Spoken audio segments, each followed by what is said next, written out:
And so these fact patterns and things that you do in law school, executing them, and being able to kind of think about them is one thing. And that's probably what happens in a study group. You and I are in a study group together, and we've just learned homicide in our criminal law class. And so we're sitting around, and then, we usually say, okay, well, what if the guy had a gun, but was like standing on his head, and then there was a dog, and he shot the dog, and the bullet went through the dog and like hit a person, what kind of murder is that?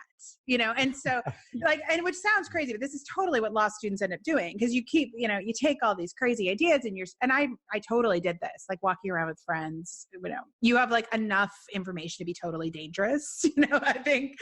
Yeah. But what you have to do in an exam is you get a fact pattern. It could be wacky too. Law school exam fact patterns are typically pretty wacky.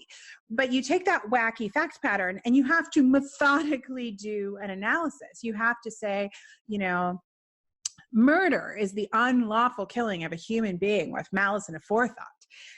First degree murder, and you have to be like, why is this or not first degree murder? And you methodically have to go through it using a framework of writing called the IRAC, which is Issue, Rule, Analysis, Conclusion, which is a formula for writing on legal exams. So what happens in your study group is everybody gets excited about the law and you might be debating things.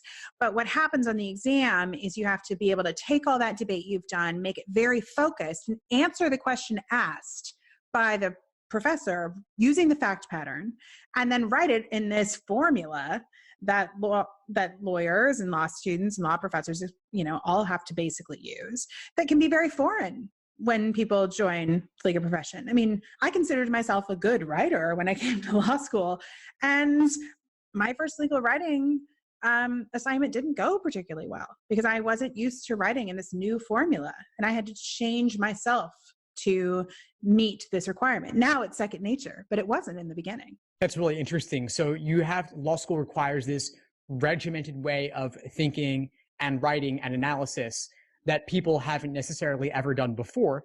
And then even within law school study groups, they might kind of go off the rails a little bit with crazy hypotheticals. And so I gather that what you're doing is kind of bringing them back on track for what they need for the exams.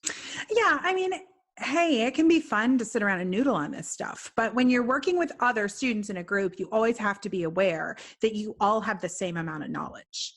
So, if you're all noodling on an answer and you feel really confident about it, I would recommend, if you're making a big decision on how some things should be handled, you go talk to a professor about it to get some feedback, because you're still, a first year law student.